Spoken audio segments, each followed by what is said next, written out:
Hello everyone, it is Marc Berman from TV Media Insights. It is Thursday, June 21st.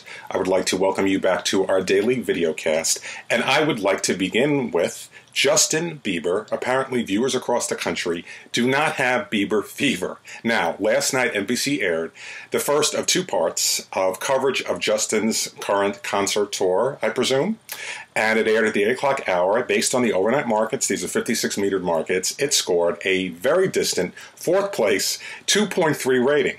Now, once the Fast Affiliate results are released, and they will be by the time you see this videocast, this will not generate much interest in total viewers. So please go to our website at www.tvmediainsights.com and you can see how many viewers watch Justin Bieber. The only show that it beat on the broadcast network was a repeat of America's Next Top Model on the CW. Everybody beats the CW, let's be honest. Okay, now let's go to CBS. Now, apparently the network is still very upset over the fact that The Glass House on ABC is a complete ripoff of Big Brother.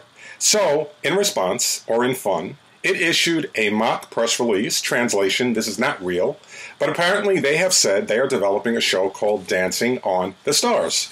And it is described as, I'm going to read this to you, I have my cheat sheet right here, so let me read this to you. Dancing on the Stars is a dazzling new reality show that will be broadcast live from the Hollywood Forever Cemetery, and it will feature moderately famous and sort of well-known people you almost recognize competing for big prizes by dancing on the graves of some of Hollywood's most iconic and beloved stars of stage and screen. So that is CBS's joke responding to The Glass House, but I want to bring up a good point. I received an email yesterday. A reader asked me, if CBS is upset over the fact that The Glass House is really Big Brother, what about the fact that CBS launched The Talk in daytime, which is really The View? That's a very good point. That's a very good point. Now look, talk is talk. There's just so many variations of it that you can do. And when CBS launched The Talk a few years ago, the goal was, this is sort of like 5 very different women and focusing on relationships and childcare and all that fun stuff, whereas The View, I guess, is more politically themed, whatever.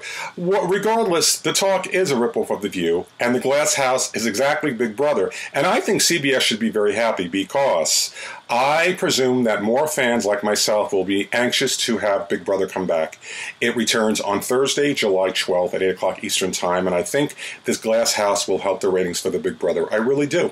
So stay tuned on that. Now let's go to Two Broke Girls. I have 2 items on the CBS sitcom. We'll start with TBS. TBS has picked up the off-network cable rights for the CBS comedy. It will start airing on TBS in the fall of 2015. At that point, it will have 4 years under its belt and an estimated 96 episodes because it did 24 in its first season.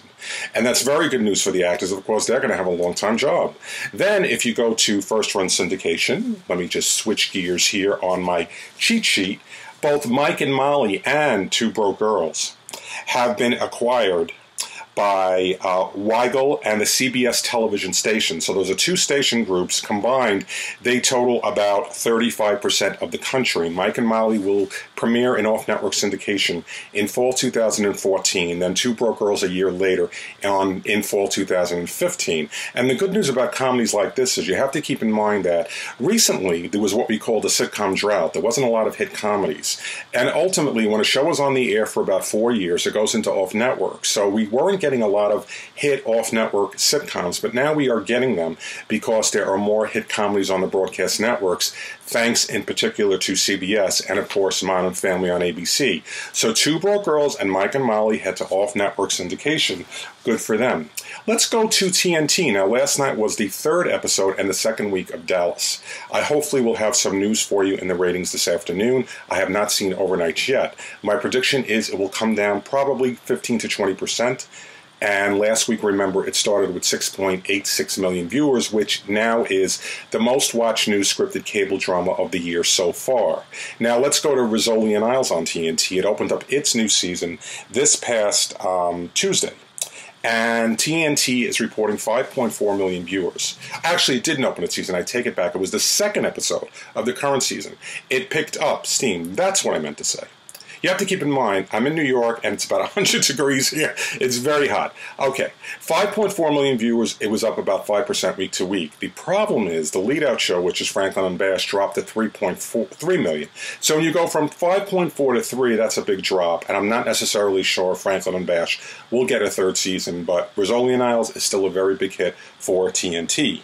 Moving over to Duck Dynasty on A&E. If you're a fan of that show, the cable network has picked it up for a second season, 26 more half hours. And I have to tell you, I have to laugh. Because way back when, and I talked about this recently, you had rural-themed sitcoms like Petticoat Junction and Green Acres and the Beverly Hillbillies and so on and so on.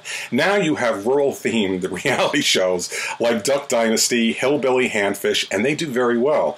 Ultimately, at some point, if the networks ever decide we don't want any more rural reality shows, they'll go. But right now, they are very, very hot. Now, coming up on the air tonight, this is the 20th day of June, the 21st day of June. I take it back. This heat is just affecting my brain. We have Game 5 of the NBA Finals. The good news for ABC is there is a Game 5. When a network airs a live sporting event, they want it to go as long as possible for the ratings, and this is doing very well for ABC. So ABC is a shoo-in to win the evening tonight. We have the third episodes of non-scripted duo Take Me Out and The Choice on Fox. And of the two, The Choice is the bigger pick, and that's not much of a pick. Moving over to NBC, once again, we have part 2 of Justin Bieber. Nobody watched part 1. They're not going to watch part 2. We have week 3 of scripted cable drama Saving Hope.